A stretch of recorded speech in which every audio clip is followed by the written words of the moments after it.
Cinemas owner. And இன்னைக்கு வந்து எங்களுக்கு வந்து பண்டிகை திருவிழா எல்லாம் இன்னைக்கு ஆரம்பிச்சிருக்கு. இன்னைக்கு தான் எங்களுக்கு பொங்கல் தீபாவளி எல்லாமே. ஜனநாயகன் வந்து ரிலீஸ் ஆயிருக்கு. ஆனால் இந்த மாதிரி வந்து ஒரு ப்ரெஷரை நாங்கள் இது வரைக்கும் ஃபேஸ் பண்ணதே இல்லை. அண்ட் எல்லாத்துலேயுமே ரெக்கார்ட் படைக்குது. அட்வான்ஸ் புக்கிங்கில் மட்டுமே கமலாவில் 2 ஸ்க்ரீன் தான் இருக்குது. 2 ஸ்க்ரீனில் அட்வான்ஸ் புக்கிங்கில் மட்டுமே 25,000+ டிக்கெட்ஸ் போயிருக்கு. அண்ட் இது வந்து ஒரு புது ஹிஸ்ட்ரி கிரியேட் பண்ணியிருக்கு. படம் ரிலீஸுக்கு முன்னாடியே, படம் ஸ்க்ரீனில் விழுகிறதுக்கு முன்னாடியே 25வது நாளுக்கு புக்கிங் ஓப்பன் பண்ணோம். அண்ட் ஓப்பன் பண்ண 5 நிமிஷத்தில் 25வது நாள் ஷோ வந்து ஹவுஸ்ஃபுல் ஆச்சு. இது வந்து ஹிஸ்ட்ரியில் நடந்தது கிடையாது. ரிலீஸுக்கு முன்னாடியே 25வது நாள் வந்து 3 நிமிஷத்தில் ஃபுல்லாகிறது. இதுக்கெல்லாம் ஒரே காரணம் ஒரு 3 எழுத்து மந்திரம், விஜய் சார்ங்கிற ஒரு 3 எழுத்து மந்திரம் மட்டும்தான். அண்ட் உள்ள வந்து ஃபேன்ஸ் வந்து பயங்கர கிரேசியாக இருக்காங்க. 34 years, 69 films, one last time, one last டான்ஸுங்கும் போது பயங்கர எமோஷ்னலாக இருக்குது. சினிமாவில் இனிமேல் வந்து விஜய் சாரை வந்து நம்ம தேட்டரில் பார்க்க முடியாதுங்கிறது வந்து ரொம்ப கஷ்டமாக இருக்குது.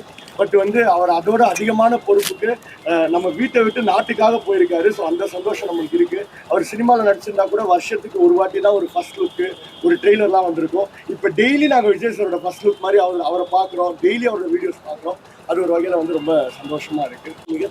யாருமே வந்து எந்த படத்துக்குமே நடக்கக்கூடாத ஒரு விஷயம் லீக் ஆகுறது. அதுவும் விஜய் சார் படத்துக்கு நடந்தது வந்து எங்களுக்கு ரொம்ப வருத்தம். ஏன்னா நான் எல்லா இடத்துலையும் சொல்கிற மாதிரி மாஸ்டருங்கிற ஒரு படத்தை தியேட்டருக்கு எடுத்துகிட்டு வந்தனால தான் மக்கள் திருப்பி தியேட்டருக்கு வந்தாங்க. ஏன்னா கொரோனாவில் மக்கள் தியேட்டருக்கு வர பயந்தாங்க. 50% ஆக்குபென்சியாக இருந்தாலும் பரவாயில்லன்னு சொல்லி மாஸ்டருங்கிற ஒரு படத்தை தியேட்டரில் கொடுத்தது வந்து விஜய் சார்.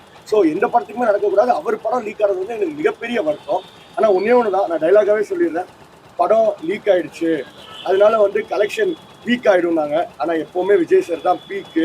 அங்கே வந்து கலெக்ஷன் வந்து எல்லா ரெக்கார்ட்ஸையும் உடச்சிட்டு போய்கிட்டு இருக்கு. படத்துக்கு இருக்க டிமாண்ட் ஏன்னா ஒன் லாஸ்ட் டைம் லாஸ்ட் மூவிங்கும் போது இருக்க ப்ரெஷர், இருக்க டிமாண்ட் வந்து பயங்கரமாக இருக்குது. இந்த படம் வந்து இனிமேல் 500 கோடி போகுமா, 1000 கோடி போகுமா, அதெல்லாம் நம்ம வெயிட் பண்ணி தான் பார்க்கணும். ஆனால் எங்களுக்கு வந்து 500 கோடி 1000 கோடியெல்லாம் முக்கியம் இல்லை. Honourable chief minister of Tamil Nadu C Joseph Vijay சார்ங்கிற டைட்டில் கார்டு வருது. எத்தனை கோடி கொடுத்தாலும் இந்த சந்தோஷம் எங்களுக்கு கிடைக்காது. படம் வந்து சொன்ன மாதிரியே ஜனவரி 9ஆம் ரிலீஸ் ஆயிருந்தா கூட தளபதி விஜய் தான் வந்திருக்கும். இப்போ இத்தனை மாதம் கழிச்சு வரும்போது தான் வந்து honourable chief minister of Tamil Nadu C Joseph Vijay சார்னு வருது. அண்ட் டைட்டில் கார்டை ஒன்ஸ் மோர் போட்டோம் கமலாவில். அண்ட் தளபதி கச்சேரி பாட்டு வந்து ஒன்ஸ் மோர் போட்டோம். ஸோ ரசிகர் வந்து பயங்கரமாக கொண்டாடுறோம். ஆமாம், அது வந்து ஒரு மிகப்பெரிய வருத்தம், டு பி வெரி ஹானஸ்ட். ஏன்னா வந்து விஜய் சாருக்கு வந்து குழந்தைங்க ரசிகர்கள் வந்து அவ்வளோ இருக்காங்க. ஏன்னா வந்து அத்தனை குழந்தைங்க தான் வந்து வீட்டில் சொல்லி அந்த ஓட்ஸ் அவ்வளோ கிடைச்சதுக்கு ஒரு பெரிய ரீசன் வந்து குழந்தைங்க.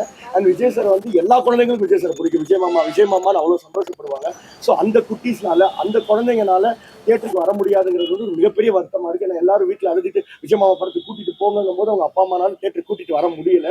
ஸோ கண்டிப்பாக இது வந்து கஷ்டமாக தான் இருக்குது. தனி சென்சார் போர்டு இருக்குது, அவங்க டிசைட் பண்ணுறது தான். அதில் கமெண்ட்ஸ் வந்து நம்ம கொடுக்க முடியாது. அவங்க என்ன டிசைட் பண்ணாலும் அதை ஏற்றுக்கணும். நம்ம கிட்டத்தட்ட 190 நாள் கழிச்சு டிசம்பரில் அப்ளை பண்ண சென்சார் 190 நாள் கழிச்சு கிடச்சிருக்கு. ஸோ அந்த போர்ட் கமிட்டி என்ன கொடுக்குறாங்களோ அதை அது வந்து மக்கள் சொல்லுவாங்க. கண்டிப்பாக வந்து விஜய் சாரை ஸ்க்ரீனில் பார்க்கணும், அதுதான் வந்து மக்களுக்கு ஆசை. படம் பார்த்துக்கிட்டு இருந்தேன், கூப்பிட்டனால வந்துட்டு எல்லாம் 2 ஸ்க்ரீன்லேயும் மாற்றி ஒன்ஸ் மோர் மினிஸ்டர்ஸ் தான் வந்து உள்ள படம் பார்க்குறாங்க. ஸோ வந்து அவங்களே வந்து ஒரு மினிஸ்டருங்கிறத தாண்டி, ஒரு எம்எல்ஏங்கிறத தாண்டி, நான் முதல்ல விஜய் சாரோட ஃபேன். அதுக்கப்புறம் தான் நான் வந்து ஒரு மினிஸ்டருங்கனால அது ஒரு 3 மணி நேரம் அதெல்லாம் அந்த மினிஸ்டருங்கிற பதவியெல்லாம் கலட்டி வச்சுட்டு ஒரு ஃபேனாக வந்து என்ஜாய் பண்ணுறாங்க. அதை பார்க்கும்போது நம்மளுக்கு இன்னும் சந்தோஷம். அதை உண்மையான தளபதி ஃபேன் யாருமே பார்க்க மாட்டாங்க.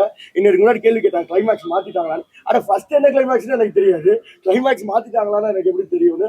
ஸோ இப்போ தான் நாங்கள் ஃபர்ஸ்ட்டு பார்க்குறோம். பயங்கரமா இருக்கு, என்ஜாய் பண்ணிட்டு இருக்கோம். நான் சொன்ன மாதிரி 25th டேவே இப்பவே ஹவுஸ்ஃபுல்லா இருக்கு.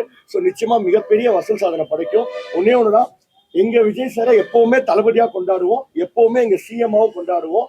நீங்க கேட்டீங்க ரொம்ப எமோஷனலா இருக்கு, இனிமேல் நடிக்க மாட்டாங்கன்னு. நான் ஒரு ப்ராமிஸ் தரேன், கமலால அவரோட 69 படத்தை ரீரிலீஸ் பண்ணிக்கிட்டே இருப்போம்.